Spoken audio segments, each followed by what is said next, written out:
No, One you're holding sentence back from again. Clint Eastwood. What? I thought that was That's good. all it Good took to isn't destroy enough. Give a me raw career emotion. that Okay, had I'm taken trying. 20 years to build. Get out now. 3 words spoken in a voice so cold it made everyone on set freeze. But what led to that moment, and what happened to the actor who heard those words, is a story Hollywood tried to bury for decades. Until today. It was supposed to be just another day on set. A big-budget Western production in 1973. The kind of film that could make careers or break them. Clint Eastwood wasn't just the star. He was the director, the producer, and the man who had final say on everything. His reputation was already legendary. A man of few words but absolute principles. Respect the craft. Respect the crew. And above all, respect your fellow actors. No exceptions. The production had been running smoothly for 6 weeks. A tight-knit group of professionals doing what they loved. Among them was Sarah Mitchell, a talented actress in her late 20s. This was her breakthrough role. She'd worked for years in small parts, theater productions, anything to get noticed. This film was her shot, and everyone on set knew she was nailing it. Her performance was raw, authentic, powerful. Even the hardened crew members would watch her scenes with genuine admiration. But there was a problem. Her male co-star. Let's call him David Sterling. That's not his real name, but the reasons for that will become clear. Sterling had come up fast in Hollywood. Good looks, decent talent, and an agent who knew how to work the system. By 32, he'd landed several major roles. He was on magazine covers. He had a reputation as a ladies' man. And he'd developed something else. An ego that had grown completely out of control. From day one of production, Sterling treated Sarah differently than everyone else. It started small, talking over her during rehearsals, standing in her light during scenes, making jokes at her expense between takes. The kind of behavior that could be dismissed as unprofessional, but not quite crossing a line. Sarah handled it with grace. She was too focused on her performance to let it derail her. But Sterling's behavior escalated. He started showing up late to scenes they shared, making her wait. He'd change his blocking without telling her, throwing off her performance. He made comments about her appearance, her acting choices, her background. All of it delivered with a smile, like he was joking. But everyone knew he wasn't. The crew noticed. They started talking. Some of them approached the assistant director, asking if something could be done. But Sterling had protection. His agent had connections. The studio had invested in his image. And he knew it. He felt untouchable. Then came the incident. It was a Tuesday morning. The call time was 6 a.m. for a crucial scene. An emotional confrontation between Sterling's character and Sarah's. It required vulnerability from both actors. Real connection. Real trust. Sarah arrived at 5:30, as she always did. She went through her preparation routine, reviewed her lines, got into costume and makeup. She was ready. Sterling rolled in at 7:15, an hour and 15 minutes late. No apology, no explanation. He had sunglasses on and smelled like he'd been drinking the night before. The assistant director tried to address it quietly, but Sterling waved him off. They started blocking the scene. It required Sterling to grab Sarah's arm during a heated exchange. Standard physical acting. They'd rehearsed it before. But when the cameras rolled, Sterling didn't just grab her arm. He grabbed it hard. Hard enough to leave marks. Sarah winced, but stayed in character. She was a professional. They cut. Sarah quietly asked Sterling to ease up on the grip. He laughed. Said she was being too sensitive. Said if she couldn't handle real acting, maybe she should go back to community theater. The crew went silent. You could feel the tension. Sarah took a breath. Asked again, more firmly this time. Sterling's response was to mock her. Right there in front of everyone. He did an exaggerated impression of her voice. Called her a diva. Said she should be grateful to be in a scene with him. That's when people started looking around for Clint. He'd been in the production trailer, reviewing dailies. Someone was sent to get him. Nobody knew exactly what they were going to say, but everyone knew this had crossed a line. Clint walked onto the set 3 minutes later. He didn't rush, didn't storm in, just walked with that signature, unhurried pace. He looked at Sarah first, saw her rubbing her arm, saw the expression on her face. Then he looked at Sterling. The entire set had gone quiet. Even the generators seemed quieter. Clint walked up to Sterling, stood about 2 feet away, and asked one question. "Did you put your hands on her?" Sterling made his fatal mistake. He laughed. He actually laughed. Told Clint he was just trying to make the scene real. Said Sarah was overreacting. Said maybe she wasn't tough enough for this kind of film. Clint didn't raise his voice. Didn't move. Just stood there looking at Sterling with those eyes that had stared down outlaws in a dozen westerns. Then he said it. "Get out now." Sterling stopped laughing. He looked around like someone might back him up. Nobody moved. He tried to play it off. Asked if Clint was serious. Clint didn't repeat himself. He just stood there. The silence stretched out. 5 seconds. 10 seconds. 15 seconds.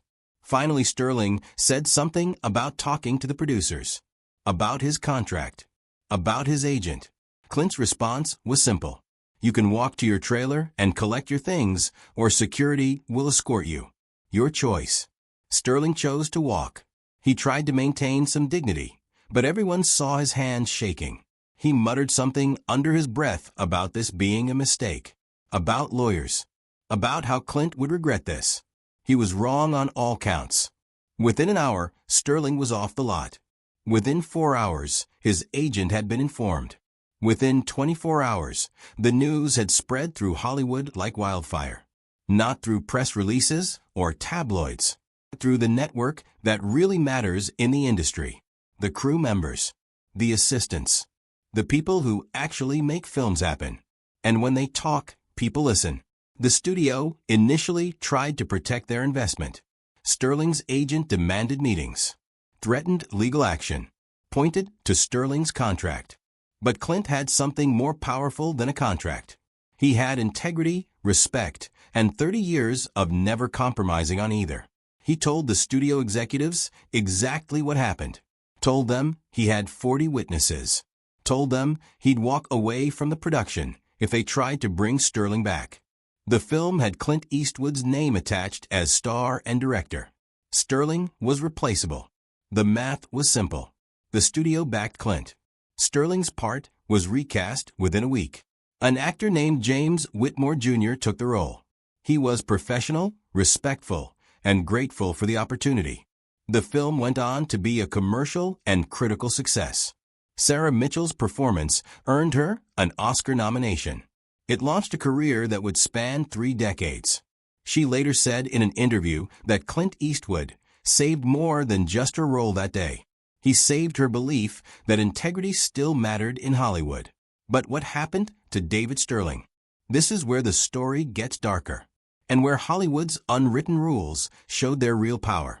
Sterling's agent couldn't get him another major role. Not because of official blacklisting. Hollywood doesn't work that way anymore. It's more subtle, more devastating. Casting directors would consider him, then quietly move on to other options. Producers would hear his name and suddenly remember they'd already filled the part. Directors who'd worked with Clint, which was a substantial portion of working directors, simply wouldn't return calls. Sterling tried to control the narrative. He gave an interview claiming he'd left the production due to creative differences. That backfired when 3 crew members contradicted his story to industry publications. He tried to paint himself as the victim of a vindictive star. That backfired worse when Sarah Mitchell, who'd stayed silent until then, gave one interview. She simply told the truth, described what happened calmly and factually. The industry made its choice. Sterling's next role was in a low-budget action film, then a direct-to-video thriller, then smaller and smaller parts in productions that couldn't afford to be picky about reputation. By 1980, 7 years after the incident, he was doing television guest spots. By 1985, he'd left acting entirely. The last anyone heard, he was working in real estate in Arizona. Not because he couldn't act, but because he'd violated the one rule that transcends talent. Respect the people you work with. The ripple effects of that day on set went far beyond one actor's career. Clint Eastwood's reputation, already strong, became something more. He became known as someone who protected his cast and crew. Actors, especially women, wanted to work with him because they knew they'd be treated with dignity. Stories circulated. Other incidents on other sets where people wished someone with Clint's authority had stepped in. The incident became a reference point, a line in the sand. In an industry that often looked the other way when stars misbehaved, Clint had shown that some things mattered more than box office potential. There's a broader lesson here that extends beyond one film set in 1973. For decades, Hollywood operated on a system where certain people were considered too valuable to hold accountable, where talent or bankability could excuse behavior that would get anyone else fired, where the victims of that behavior were expected to endure it as the cost of working in the industry. That system created an environment where abuse could flourish, where people with power felt untouchable, where speaking up meant risking your career, while the person you spoke up about faced no consequences. What Clint did that day was simple but revolutionary. He made it clear that nobody was untouchable, that respect wasn't negotiable, that how you treat people matters more than how much money you might make the studio. It's worth noting what Clint didn't do. He didn't make a public spectacle of it, didn't call a press conference, didn't try to destroy Sterling beyond the natural consequences of his actions. He simply removed him from the environment and let the industry decide. The industry decided that behavior had consequences. In the years since, others have followed that example. Instances where directors, producers, or fellow actors have stood up and said this isn't acceptable. Not all of them, not even most of them, but enough that the culture has slowly begun to shift. The Me Too movement decades later would shine a spotlight on how pervasive the problem had been, how many people had suffered in silence, how many careers had been derailed not by lack of talent, but by refusing to tolerate mistreatment. But back in 1973, before hashtags and viral moments, Clint Eastwood drew a line. One set, one day, one decision.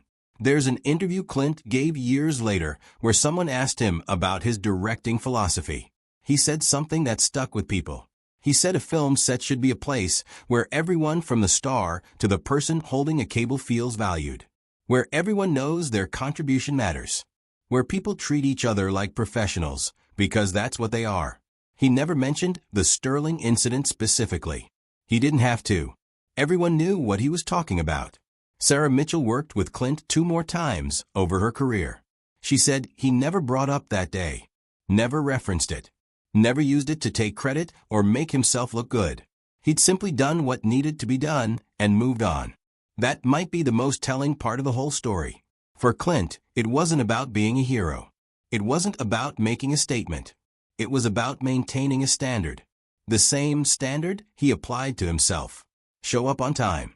Know your lines. Treat people with respect. Do the work. Simple principles. But in an industry that often confuses complexity with sophistication, simple principles can be the hardest to maintain. So what's the real lesson here? It's not that one bad day can end a career. Sterling's career ended because of a pattern of behavior that culminated in one incident that couldn't be ignored.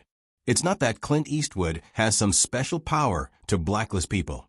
The industry made its own choices based on who they wanted to work with. The real lesson is about culture, about what gets tolerated and what doesn't, about who stands up and who looks away, about whether principles matter when they're inconvenient. Every workplace has moments where someone crosses a line, where behavior that's been tolerated suddenly goes too far. What happens next determines what kind of workplace it is, who speaks up, who takes action, who faces consequences. On that set in 1973, everyone was watching to see what would happen. Would the star get away with it because he was valuable? Would the victim be pressured to keep quiet? Would everyone pretend it wasn't a big deal? Clint answered those questions in 3 words. Get out now. And in doing so, he sent a message that echoed through decades. Your talent doesn't excuse your behavior. Your value to the production doesn't give you the right to mistreat people. There is a line, and if you cross it, there are consequences. David Sterling learned that the hard way. He'd built a career on talent and looks and connections. He thought that made him untouchable. He was wrong. The last part of this story is what happened to the film itself. With Sterling recast, production continued. The new actor brought a different energy to the role. Some say better, some say different, but everyone says professional. The scene that had caused the incident was res hot. This time with mutual respect and proper boundaries. Sarah delivered a performance that critics called fearless. The film premiered 8 months later. It was a hit. Sarah's career took off. Clint added another success to his already legendary resume. And David Sterling's name appeared nowhere in the credits. There's a final twist. Years later, in the early 2000s, Sterling gave one last interview to a small film magazine. He was in his 60s by then, long removed from the industry. The interviewer asked if he had any regrets. His answer was surprising. He said yes. He said he'd been young and stupid and full of himself. He said he'd treated people badly because he thought success meant he could. He said getting kicked off that film was the worst day of his professional life. But he also said it might have been necessary, that he'd been on a path that would have led somewhere darker. That Clint's action, as devastating as it was, forced him to confront who he'd become. He didn't ask for forgiveness, didn't try to rehabilitate his image, just acknowledge the truth. It was a rare moment of honesty. Whether it was genuine reflection or the words of someone with nothing left to lose, we'll never know.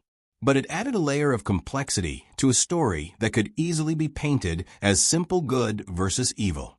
The truth is Messier. Sterling wasn't a monster.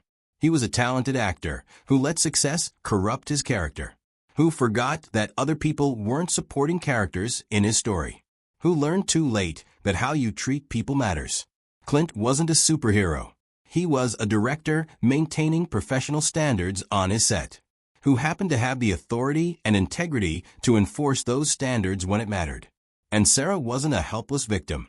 She was a professional trying to do her job despite difficult circumstances, who deserved to work in an environment free from harassment. The reason this story matters isn't because it's dramatic. Hollywood has plenty of dramatic stories. It matters because it's about something fundamental. The choice between what's easy and what's right. Between protecting your investment and protecting your principles. Between looking the other way and taking a stand. Clint Eastwood made that choice in a moment. But really, he'd been making it his whole career. In how he conducted himself. In what he tolerated and what he didn't. In the culture he created on every set he led. That's why one sentence had so much power. Get out now. It wasn't just about that moment. It was the culmination of 30 years of consistent principles. When you build that kind of integrity, your words carry weight. When you compromise, they don't.